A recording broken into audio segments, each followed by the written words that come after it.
সালাম। ভালোবাসার জায়গা মদিনা,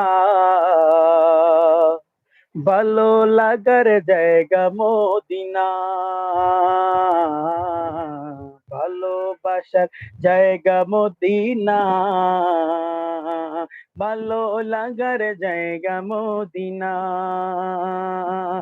এত সুন্দর জায়গা কোথাও দেখি না, এত সুন্দর জায়গা ফারুক ভাই, কোথাও কখন গান করছে? দেখি আমি আসতেছি, না, হ্যাঁ। সাজিয়েছেন দয়াল এটা রব্বানা, তো লোকে বলতেছে। ভালো লাগার জায়গা মদিনা, ভালোবাসার জায়গা মদিনা। মদিনা শরীফে নূরের খজিনা, মদিনা শরীফ